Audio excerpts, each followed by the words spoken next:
અમને ધ્યાનમાં આવ્યું છે કે હમણાં જ રાજકોટની ઘણી સ્કૂલોમાં એનું ચેકિંગ થયું. અગાઉ પણ સીબીએસઈનું પણ ચેકિંગ થયું હતું.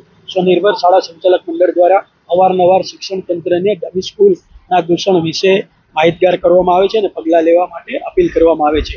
ત્યારે ડમી સ્કૂલના અનુસંધાને જે ચેકિંગ કરવામાં આવેલું છે એ આવકાર્ય છે, પરંતુ મને એવું લાગે છે કે સમય છે એ વખતે અયોગ્ય છે, કેમ કે અત્યારે એપ્રિલ મહિનો છે, ધોરણ 10 અને 12ની પરીક્ષાઓ પૂર્ણ થઈ ગઈ છે. ત્યારે જો ફિઝિકલી કોઈ શાળાનું ચેકિંગ કરવામાં આવે તો ત્યાં વખતે આ પ્રકારના ડમી વિદ્યાર્થીઓ છે એમની હાજરી તમને જોવા ના મળી શકે. પરંતુ અન્ય જે રેકોર્ડ હોય, જે પેપર વર્ક હોય, જે સીસીટીવીના ફૂટેજીસ હોય, એને ધ્યાનમાં લેવા તો વખતે મળી શકે. એટલે આવું કોઈ કારણ બી હોઈ શકે કે આ પ્રકારની સ્કૂલોનું ચેકિંગ કરવાનું. પરંતુ મને એવું લાગે છે કે જો જુલાઈ મહિનામાં, ઓગસ્ટ મહિનામાં આ પ્રકારનું ચેકિંગ કરવામાં આવે તો મને એમ છે વધારે સારું આનું પરિણામ આવી શકે. આ એક એવું વિશેષ સર્કલ છે કે જેમાંથી બહાર નીકળવું બહુ મુશ્કેલ છે, કેમ કે આમાં ક્લાસીસ, અમારી શાળાઓ પણ આમાં સામેલ હોય છે. નથી હોતી એવી નથી એમ, કેમ કે શાળાઓ જો ડમી વિદ્યાર્થીઓને રજીસ્ટ્રેશન ના કરે તો આ પ્રકારનું દૂષણ જ ઓટોમેટિક બંધ થઈ જાય. એટલે અમારી સ્વનિર્ભર શાળાઓ પણ ઘણી આમાં સામેલ હોય છે, એ પણ હું સ્વીકારું છું. શિક્ષણ તંત્ર, સરકારી તંત્ર, મીડિયા, બધાને આ એક એવું નગ્ન સત્ય છે કે બધાને ખ્યાલ છે. કેમ કે આ ફિઝિકલ વસ્તુ છે, વિદ્યાર્થી બે જગ્યાએ એક સમય હાજર ના રહી શકે, એ એકદમ તાર્કિક વાત છે.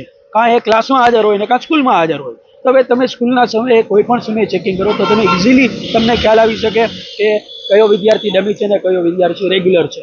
ત્યારે જો આના માટે સરકારી તંત્ર, શિક્ષણ વિભાગ, મીડિયા, અમારી સ્વનિર્ભર શાળાઓ બધા જાગૃત મળે. કારણ કે ડમી સ્કૂલ છે એક સામાજિક દૂષણ છે, ડમી સ્કૂલ છે એક શૈક્ષણિક દૂષણ છે, ડમી સ્કૂલ છે એક આર્થિક દૂષણ છે, ડમી સ્કૂલ છે એક માનસિક દૂષણ છે, ડમી સ્કૂલ છે એક મનોવૈજ્ઞાનિક દૂષણ છે. કેમ કે આનો તો વિદ્યાર્થીનું સર્વાંગી નુકસાન છે. હું જેમ વાત કરું છું એમ કે JEE અને નીટ એમાં દર વર્ષે 20થી 25 લાખ વિદ્યાર્થીઓ રાષ્ટ્રીય કક્ષાએ અપિયર થાય છે. પરંતુ તમે IITની તમે કેટલી સીટ?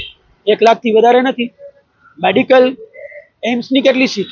2-2.5 લાખથી વધારે નથી. તો બાકીના વિદ્યાર્થીઓ જે છે એ 90% વિદ્યાર્થીઓને અન્ય કોર્સમાં જઈને નિરાશ જ થવાનું છે.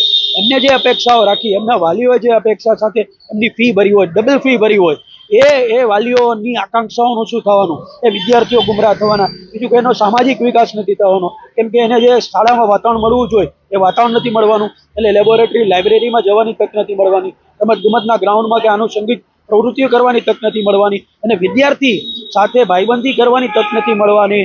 એને જે જીવનની મુશ્કેલીઓ છે એ મુશ્કેલીઓને ઓન ફિલ્ડ કેવી રીતે સમજવી એને ખ્યાલ નથી આવવાનું. કેમ કે એને તો એ ક્લાસમાં 4 દિવાલ વચ્ચે બેસી અને એ JEE નીટ એની તૈયારી કરી છે. અને હવે કોમર્સમાં પણ આ પ્રકારની ડમી સ્કૂલો શરૂ થઈ ગઈ છે. ત્યારે વિદ્યાર્થીએ, વાલીએ, સ્કૂલોએ, સરકારી તંત્રએ, શિક્ષણ જગતે, મીડિયાએ તમામે જો જાગૃત થઈ અને જો પ્રયત્ન નહીં કરવામાં આવે તો જે નવી રાષ્ટ્રીય શિક્ષણ નીતિનો હોલિસ્ટિક ડેવલપમેન્ટ છે, વિદ્યાર્થીનો સર્વાંગી વિકાસ, એ જે મુખ્ય ઉદ્દેશ છે એ મુખ્ય ઉદ્દેશ છે એના ઉપર જ કુઠારાઘાત થવાનો છે.